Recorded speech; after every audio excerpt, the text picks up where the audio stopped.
নিরাপদ মাছ উৎপাদনের জন্য মৎস্য চাষীদের প্রতি আহ্বান জানিয়েছেন মৎস্য উপদেষ্টা ফরিদ আক্তার। এজন্য মাছ চাষ নীতিমালা প্রণয়ন করতেও যাচ্ছে সরকার। এ সময় তিনি মাছে নিরাপদ ফিড ও ঔষধ প্রয়োগেরও আহ্বান জানান। এছাড়া কৃষি জমি ধ্বংস না করে পতিত জমিতে পুকুর খনন করে মাছ উৎপাদনের আহ্বান জানান তিনি।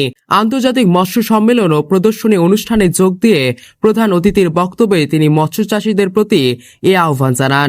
শনিবার দুপুরে রাজশাহী বিশ্ববিদ্যালয়ে কাজী নজরুল ইসলাম মিলনায়তনে ফিশারিজ বিভাগ ও রাজশাহীর বাণিজ্যিক মৎস্যচাষী সমবায় সমিতি দিনব্যাপী এ সম্মেলনের আয়োজন করেন। এ সময় ফরিদা আক্তার বলেন, দেশের মানুষের চাহিদার 40% মাছের চাহিদা পূরণ হয় রাজশাহীতে উৎপাদিত মাছ থেকে। এ অঞ্চলে উৎপাদিত কার্প জাতীয় মাছ দেশের মানুষের কাছে ব্যাপক চাহিদা রয়েছে। বিশ্বের নানা দেশে বসবাসরত বাঙালিদের কাছে এ মাছের চাহিদা রয়েছে। তাই বিশেষ করে কার্প জাতীয় মাছ বিদেশে রপ্তানির বিষয়ে সরকার উদ্যোগ নিচ্ছে। এ সময় মৎস্য উপদেষ্টা আরো বলেন, খাল বিল নদী নালা হাওর বাওরে প্রাকৃতিকভাবে মাছ উৎপাদনের পাশাপাশি কৃত্রিমভাবে মাছ চাষেরও আহ্বান জানান। তিনি বলেন, প্রাকৃতিকভাবে মাছ উৎপাদন যেন বন্ধ না করা হয়।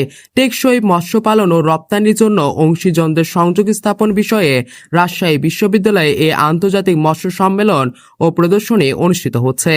বিশ্ববিদ্যালয় ফিশারিজ অনুষদের ডিন এবং সম্মেলন আয়োজক কমিটির আহ্বায়ক প্রফেসর ডক্টর মোহাম্মদ মুস্তাফিজুর রহমান মণ্ডলের সভাপতিত্বে প্রধান অতিথি হিসেবে উপস্থিত ছিলেন মৎস্য ও প্রাণী সম্পদ মন্ত্রণালয়ের উপদেষ্টা ফরিদা আক্তার।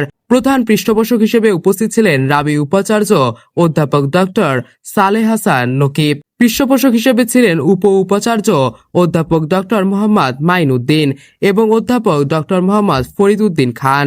বিশেষ অতিথি হিসেবে উপস্থিত ছিলেন মৎস্য ও প্রাণী সম্পদ মন্ত্রণালয়ের সচিব আবু তাহির মোহাম্মদ জাবের, মৎস্য অধিদপ্তরের মহাপরিচালক ডক্টর মোহাম্মদ আব্দুর রউফ, বাংলাদেশ মৎস্য গবেষণা ইনস্টিটিউটের মহাপরিচালক ডক্টর অনুরাধা ভদ্র ও রাজশাহী বিভাগীয় কমিশনার আনম বজলুর রশিদ।